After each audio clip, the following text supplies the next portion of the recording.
Meaning lecture है, lecture 2, मतलब इसी का पार्ट 2, जो ट्रांसफॉर्मेशन पार्ट 2 है वो अब हम स्टार्ट करते हैं। मतलब है तो ये रिकॉम्बिनेंट का, इससे पहले हमने क्या पढ़ा है, हमने वेक्टर के बारे में पढ़ा है।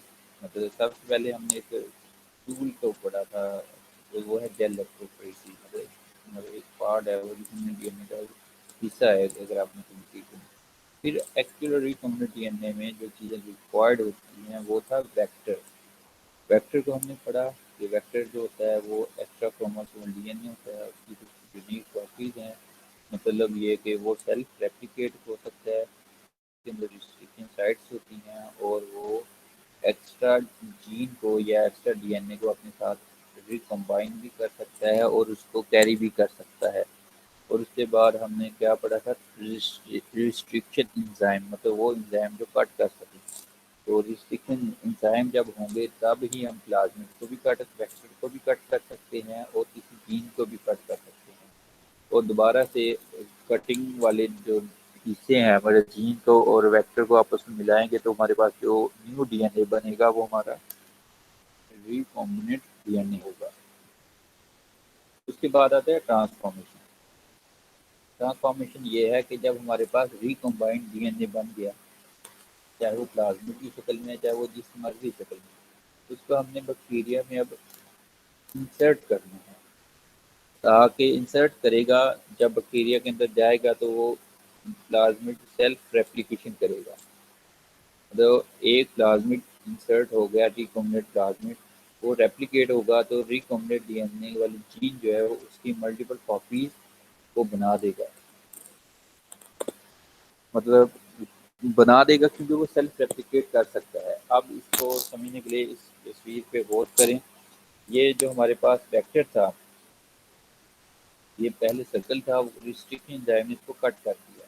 तो ये देखें, सर्कल था तो ये कट कर दिया, तो ये लीनियर हो गया, मतलब सीधा हो गया। अब हमने यहाँ से देखें, इसको R1 वाला होगा तो उसने GAATTC, ये देखें GAATTC साइड से, यहाँ भी GATTC साइड से, ये दरमियान वाला हिस्सा जीन है। इसने इसको काट दिया, इसको काट दिया। अब काटने के बाद ये जो जीन थी वो इसमें इंसर्ट कर दी। मतलब आप ये कह लें कि ये वाला पोर्शन जो उसने येलो से शो किया गया है, इसमें ये जो वेक्टर था इसमें ये एक्स्ट्रा जीन इंसर्ट कर दी और उसको दोबारा से एक एंड से उसको ज्वाइन करा दिया, कंबाइन करवा दिया। अब ये जो प्लाज्मिड था या वेक्टर था, ये सिंपल वेक्टर था, लेकिन अब ये जो है ये रिकॉम्बिनेंट वेक्टर है, क्योंकि इसके पास दो मुख्तलिफ डीएनए हैं। सिंपल होगा तो वेक्टर है, अब ये रिकॉम्बिनेंट वेक्टर है क्योंकि इसने एक्स्ट्रा क्रोमोसोमल डीएनए रख लिया है अपने साथ। अब इसको बैक्टीरिया में ट्रांसफर करना है। अब देखिए ये बैक्टीरिया इसमें जाएगा, ये जीन लेकर, मतलब ये एक जीन है जो इसके साथ आ गई है वेक्टर का। जब ये इसमें ट्रांसफॉर्म होगा, ट्रांसफॉर्म होने के बाद ये देखें, मतलब ये ट्रांसफॉर्मेशन बता रहा है। आगे देखें ये एम्पलीफिकेशन हो रही है। ये बैक्टीरिया से 1 2 3 4 5 6 उसने बैक्टीरिया आपको दिखा दिए, तो सिंगल बैक्टीरिया से 6 बैक्टीरिया हो गए।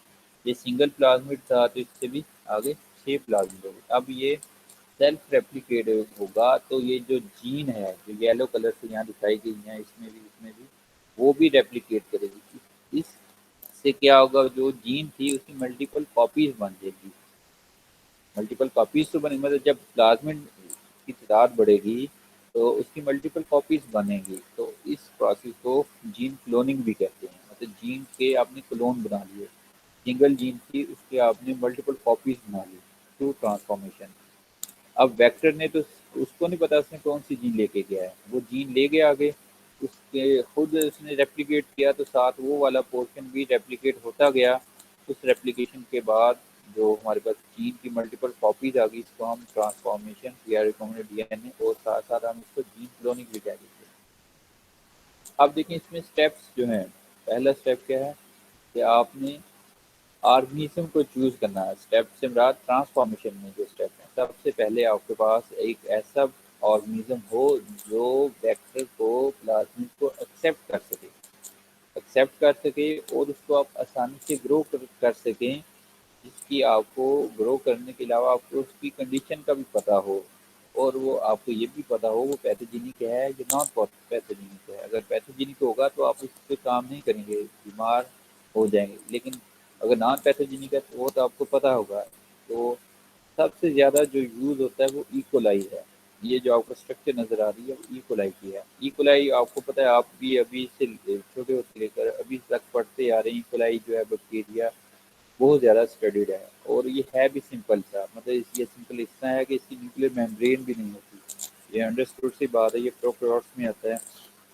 इसमें वो सारे एंजाइम हैं जो डीएनए की रेप्लिकेशन कर सकें, क्योंकि बैक्टीरिया अपनी भी कॉपीज प्रोड्यूस करता है, और इस रेप्लिकेशन के अलावा ये सिर्फ 20 मिनट में 1 से 2 हो जाता है। मतलब इसका डबलिंग टाइम जो है वो 20 मिनट है। अगर सिंगल बैक्टीरिया होगा तो 20 मिनट के बाद उसके 2 सेल्स बन जाएंगे, मतलब 2 बैक्टीरिया आ जाएंगे। अगले 20 मिनट में वो 4, उससे अगले 20 मिनट में वो 8 हो जाएंगे। इसी तरह वो बिलियंस बन जाएंगे ओवरनाइट।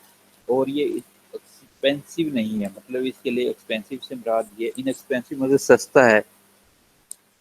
इसको कल्चर करने के लिए, इसकी मल्टीपल कॉपीज हासिल करने के लिए हमें कोई बहुत ज़्यादा कंडीशंस नहीं चाहिए, सिंपल सी प्रोसीजर चाहिए, तो उसमें हम ग्रो कर सकेंगे।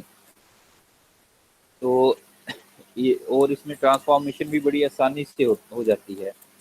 ट्रांसफॉर्मेशन से मुराद ये है कि इसको कोई स्पेसिफिक ट्रीटमेंट नहीं चाहिए, जैसे प्रोसीजर है और नॉर्मल प्रोसीजर, उसी के ज़रिए इसमें ट्रांसफॉर्मेशन हो जाती है। अब देखें, ट्रांसफॉर्मेशन के बाद आपने प्लाज्मिड को या वेक्टर को चूज़ करना है। जो पहले मैं वेक्टर की आपको प्रॉपर्टीज बता चुका हूँ कि उसमें रिस्ट्रिक्शन साइट्स हो, यहाँ पे लिखा है रिस्ट्रिक्शन साइट को रिकॉग्निशन साइट। रिकॉग्निशन साइट या रिस्ट्रिक्शन साइट एक ही चीज़ है। उस प्लाज्मिड में एक ही रिस्ट्रिक्शन साइट हो, ये ना हो कि आपने उसमें रिस्ट्रिक्शन एंजाइम लगा दिया तो उस रिस्ट्रिक्शन एंजाइम ने रिस्ट्रिक्शन साइट्स एक से ज़्यादा देख ली। अगर एक से ज़्यादा देख ली तो वो, क्योंकि जब एक से ज़्यादा देखेंगे वो तो छोटे छोटे पीसीज में कन्वर्ट हो जाएगा, वो बहुत सारे पीसीज को आपस में जोड़ना मुश्किल हो जाएगा। इसलिए सिर्फ सिंगल पीस या सिंगल पीस, मतलब सिंगल रिस्ट्रिक्शन साइट्स होना लाजमी है। दूसरी बात, रिस्ट्रिक्शन साइट्स को देखें, यहाँ पे इसने अंडरलाइन किया हुआ, यहाँ पर इसको प्लाज्मिड को ब्लू कलर में दिखाया गया। अब इसका येलो कलर है, ये देखें येलो कलर जो है ये ओपन रीजन ऑफ रेप्लिकेशन है। मतलब यहाँ से रेप्लिकेशन होगी, यहाँ से प्रोमोटर होगा, मतलब आप कह लें कि यहाँ से रेप्लिकेशन स्टार्ट होगी, और यहाँ से मतलब पोलिमराइजेशन स्टार्ट होने वाला ये पॉइंट है। और उसके बाद है ये वाला रेड कलर से मार्क किया, ये वाला भी देखें, ये मार्कर जीन है। ये मार्कर जीन कोई भी हो सकती है, मतलब जिस मार्कर, मतलब निशानदेही करना, मतलब 3 चीज़ें प्लाज्मिड में बहुत ज़्यादा यूज़फुल हैं। एक तो उसका ओरिजिन ऑफ रेप्लिकेशन, जहाँ से रेप्लिकेशन स्टार्ट होगी। तो दूसरा क्या है, उसमें रिस्ट्रिक्शन साइट एक ही हो, ओपन ओरिजिन ऑफ रेप्लिकेशन भी हो, रिस्ट्रिक्शन साइट्स भी एक हो। तीसरी बात उसमें मार्कर ऑफ जीन, मतलब उसमें ऐसी मार्कर जीन हो जो मार्क कर सके, निशानदेही कर सके। देखिए जीन जो हैं दो, मतलब 2 तरह के मार्कर यूज होते हैं। एक होता है एंटीबायोटिक रेजिस्टेंस जीन, दूसरी है कोई कलर डाई कलर, या उसको हाँ कलरिंग जीन कह लें, या एक्सप्रेस कलर जो करती है वो वाली जीन। मतलब अगर एंटीबायोटिक रेजिस्टेंस जीन किसी प्लाज्मिड में है तो वो प्लाज्मिड जब आप किसी बैक्टीरिया में इंसर्ट करेंगे तो आप वो वाली एंटीबायोटिक डाल दें। तो अगर उस बैक्टीरिया में एंटीबायोटिक रेजिस्टेंस जीन मौजूद होगी तो वो उस एंटीबायोटिक के अगेंस्ट सर्वाइव कर जाएगा, जिंदा रह जाएगा। लेकिन अगर नहीं होगी तो वो मर जाएगा, मतलब उसकी ग्रोथ ही नहीं होगी। इस तरह ये मार्क हो जाएगा, आइडेंटिफाई हो जाएगा कि ये वाले ऑर्गेनिज्म जो है इसमें प्लाज्मिड है, और प्लाज्मिड है जो हमें चाहिए। तो दूसरा, अगर उसमें एंटीबायोटिक रेजिस्टेंस जीन नहीं है तो उसमें कोई कलरिंग जीन सर्च की जाएगी।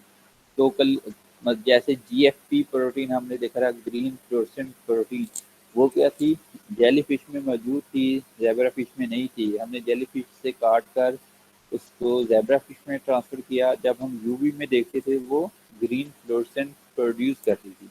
इसी तरह जीन जो होती है प्लाज्मिड में, कलरिंग जीन हो सकती है जो एक्सप्रेस होने के बाद कोई ना कोई यूनिक कलर दे दे, जो उसको नॉन रिकॉम्बिनेंट वेक्टर से सेपरेट कर दे। बात की समझ आई।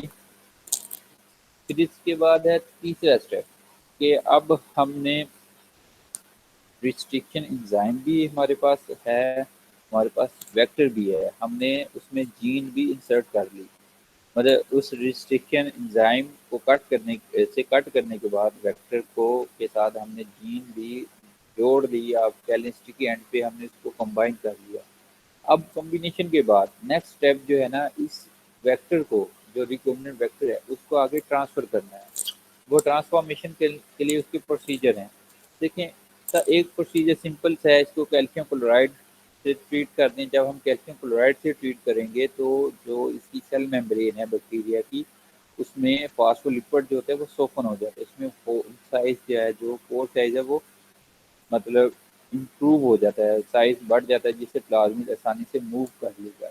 या फिर दूसरा तरीका ये है कि इलेक्ट्रिक शॉक देना, मतलब यह है इलेक्ट्रोप्रेशन से इसका हम जब इलेक्ट्रिक शॉक देंगे ब्रीफ सा, तो जो उसके होल साइज होंगे वहाँ पर जो उसके चार्ज बैलेंस हो जाएगा, तो उसका पोर साइज बढ़ जाएगा, तो प्लाज्मिड तब भी अंदर जा सकता है। तीसरा है कि थ्रू इंजेक्शन से प्लाज्मिड को हमने इंजेक्शन, माइक्रो इंजेक्शन के जरिए उसमें बैक्टीरिया में डायरेक्टली इंजेक्ट कर लिया। ये तीन तरीके हैं।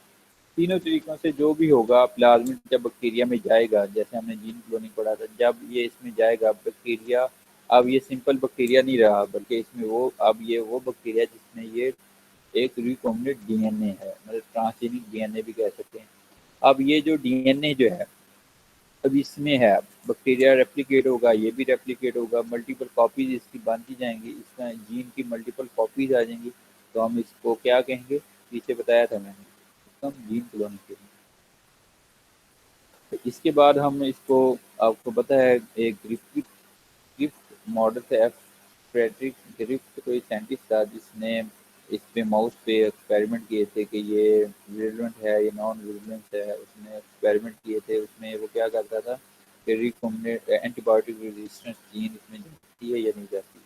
तो ये वो वाला प्रोसीजर है कि अगर हम ये जो हमने ये बैक्टीरिया जो प्रोड्यूस किया है जिसमें रिकॉम्बिनेंट डीएनए है, वो इसमें हम बैक्टीरिया इस पे अटैक करेगा, तो अगर हम इसको एंटीबायोटिक भी दें रैबिट को, तो क्या होगा, वो बैक्टीरिया के पास तो एंटीबायोटिक रेजिस्टेंस जीन है, वो तो सर्वाइव कर जाएगा, मतलब इस तरह वो सर्वाइव भी करेगा, और साथ साथ जो उसके साथ ये जो जीन आई है रिकॉम्बिनेंट, वो भी इसमें एक्सप्रेस होगी और अपनी प्रोडक्ट देगी। जो ये जो रैबिट है वो अपनी मर्जी से या जो उसमें प्रोटीन आएगी उसको मतलब पैदा लेगा।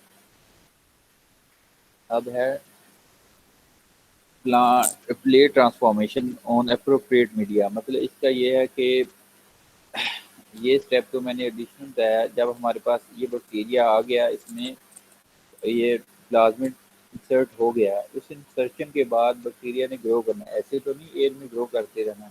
तो उसके लिए हमने क्या करना है, प्लेट्स वगैरह पर, मतलब प्लेट होती है उसको ग्रोथ मीडिया ये है कि हमने एक ऐसा सोल्यूशन बनाना जिसमें किसी मैक्रोब को ग्रो करने के लिए वो सारी चीज़ें प्रोवाइड करनी, मतलब उसको एनर्जी सोर्स देना है, उसको प्रोटीन बनाने के लिए नाइट्रोजन सोर्स भी देना है, तो मतलब नाइट्रोजनस बेसिस भी उसको चाहिए, उसको कार्बन चेन बनाने के लिए कोई कार्बन सोर्स चाहिए, उसकी एंजाइम की प्रॉपर फंक्शनिंग को फैक्टर्स के लिए जो मल्टी वाइटामिन हैं और हैवी मेटल्स हैं जो चाहिए, वो भी उससे सारे सोल्यूशन में डालकर, और उसमें मतलब डालने के बाद हमने इसमें एगर डालना है। एक मतलब ये है सोल्यूशन, अगर लिक्विड रखना है तो ये चीज़ें डालनी है। अगर एगर डाल लेंगे, जिस तरह जेल में एगरोस डाला था, इसमें एगर होता है। एगर का काम ये है कि वो रूम टेम्परेचर पे सॉलिड होता है, थोड़ा सा हीट किया जाए तो वो मेल्ट होकर लिक्विड में चला जाता है। तो पैट्री प्लेट्स होती हैं, आपने देखी होंगी, जैसे इसमें ये है, ये वाली जो है ना, ये वाली ये पैट्री प्लेट्स है, इस तरह की प्लेट्स होती हैं। जब हमने वो मीडिया बना लेना, हीट हीट करने के बाद, ऑटोक्लेव करने के बाद, उसको हमने इन प्लेट्स में पोर कर देना। जो पोर करने के बाद वो जो बैक्टीरियल सोल्यूशन जो हमारे पास रिकॉम्बिनेंट डीएनए और बैक्टीरिया का ट्रांसफॉर्म मटीरियल होगा, हमने इस प्लेट पे स्प्रेड कर देना है। अब देखें, plate transformation on appropriate media contains nutrients for bacteria and antibiotic to distinguish transform bacteria from non transform bacteria. मतलब एंटीबायोटिक अगर उस मीडिया में अगर हमने डाला होगा या उसके ऊपर स्प्रेड किया होगा तो वो बैक्टीरिया जिनके पास एंटीबायोटिक रेजिस्टेंट जीन वाले प्लाज्मिड हैं वो तो बड़े हैप्पीली ग्रो करेंगे, और वो बैक्टीरिया जिनके पास एंटीबायोटिक रेजिस्टेंट जीन नहीं है वो तो सारे के सारे मर जाएंगे, मतलब उनकी ग्रोथ ही नहीं होगी। अब है इंक्यूबेट करना, मतलब ये सब स्प्रेड करने के बाद हमने एक इंक्यूबेटर में रखना है जिसका टेम्परेचर 37 है। इकोलाई में वो 37 है। वैसे अगर कोई और बैक्टीरिया होगा जो उसका ऑप्टिमम बॉडी टेम्परेचर होगा उस पर हम इसको ग्रो करेंगे। ग्रो करने के बाद हम प्लेट को फिर गौर से देखेंगे। देखें इस पूरे प्रोसीजर को हम अगर सिंप्लीफाई करें तो इसमें हम कर सकते हैं। अगर हमने पूरा लेक्चर जो सुना है इसको हम ब्रीफली समराइज कर सकते हैं। ये देखें स्टेप 1, तो एसिलेट प्लाज्मिड वेक्टर। प्लाज्मिड ही वेक्टर होता है, डीएनए एंड ह्यूमन डीएनए, मतलब ये ह्यूमन जीन क्लोनिंग कर रहे हैं। अब देखें प्लाज्मिड हमने लिया, उसको एसिलेट किया और ह्यूमन डीएनए जो है जिसमें जीन है उसको भी हमने एसिलेट किया। इन्होंने एग्जाम्पल इंसुलिन की दी है। अब देखें कि इस प्लाज्मिड में जो एम्पिसिलिन रेजिस्टेंस जीन है वो है एम्पिसिलिन रेजिस्टेंट, ये इसमें मार्क की हुई है।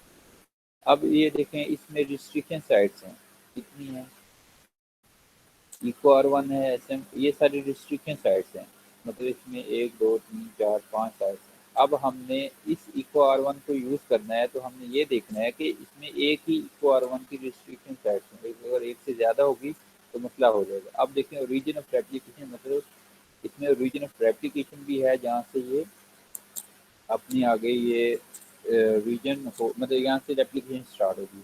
अब हमने क्या करना है कि बैक्टीरियल क्रोमोसोम प्लाज्मिड, अब हमने इसको कट करना है सिलेक्शन के बाद। Cut DNA, both DNA and gene. अगर हमने इसको रिस्ट्रिक्शन एंजाइम से कट किया है तो हमने डीएनए को भी रिस्ट्रिक्शन एंजाइम से ही कट करना है। जैसे ये देखें cell containing gene of interest, मतलब ये ह्यूमन सेल है, इसमें से ये वाली जो रेड कलर में जीन है ये हमें चाहिए। अगर हम प्लाज्मिड को इको R1 से कट कर रहे हैं तो हमने इसको भी इको R1 से ही कट करना है। अगर हम किसी और एंजाइम से कट करेंगे तो वो जो कम्प्लीमेंटेरिटी सीक्वेंस होगी, जैसे स्टिकी एंड्स प्रोड्यूस करता है इको R1 AACC, वो वाली प्रोड्यूस नहीं होगी, वो डिफरेंट हो जाएंगी। जब वो कम्प्लीमेंटेरिटी सीक्वेंस नहीं होंगी तो वो आपस में बाइंड नहीं होंगी। लेकिन अगर इको R1 से कट करेंगे इसको और इसको तो क्या होगा, सिमिलर साइज की सिमिलर काइंड की रिस्ट्रिक्शन साइट्स प्रोड्यूस होंगी जो इसमें इंटेग्रेट हो जाएंगी, जो आपस में जुड़ जाएंगी। ये देखें इसमें एंटीबायोटिक रेजिस्टेंस जीन है, इसमें ये रिस्ट्रिक्शन साइट्स है, इसमें ओरिजिन ऑफ रेप्लिकेशन है। और अब इसमें आ गई अब हमारी जीन ऑफ इंटरेस्ट। अब जीन ऑफ इंटरेस्ट के बाद हमने इसको बैक्टीरिया में ट्रांसफ़र किया, मतलब लाइगेज एंजाइम के साथ, मतलब यहाँ यूज़ किया, पहले नहीं था, मतलब ये जोड़ने के लिए एक एंजाइम यूज़ होता है उसको लाइगेज कहते हैं। ये दोनों को वेक्टर को और जीन ऑफ इंटरेस्ट को आपस में जोड़ देता है। ये जो लाइगेशन इस प्रोसेस को कहते हैं, और जो डीएनए यूज एंजाइम यूज़ होता है उसको लाइगेज कहते हैं। अब इसको हमने, ये बैक्टीरियल सेल है, इसको हमने ट्रांसफ़र करना है बैक्टीरिया में। ट्रांसफ़र करने के बाद हमने इसको प्लेट पे ग्रो करना है। अब देखें प्लेट पर 1 2 3 4 5 कॉलोनीज जो है, मतलब कॉलोनीज मुराद 5 जगह पर बैक्टीरिया ने ग्रो हुआ, बाकी जगह पे ग्रो नहीं हुआ। हो सकता है वो बैक्टीरिया वो हों जिनके अंदर रिकॉम्बिनेंट ना हो और ग्रो ही नहीं कर सकें, इस तरह हम बाकियों से इसको डिस्टिंग्विश कर सकते हैं। अच्छा, ये तो था लेक्चर। इंशाल्लाह जो इसमें मैंने क्वेश्चन पूछे हैं उसके आंसर आप लोगों ने मुझे क्लास में देने हैं या यूट्यूब की वीडियो कमेंट्स में देने, तो मैं यूट्यूब पे अपलोड करूँगा। ओके बच्चों, अल्लाह हाफिज़।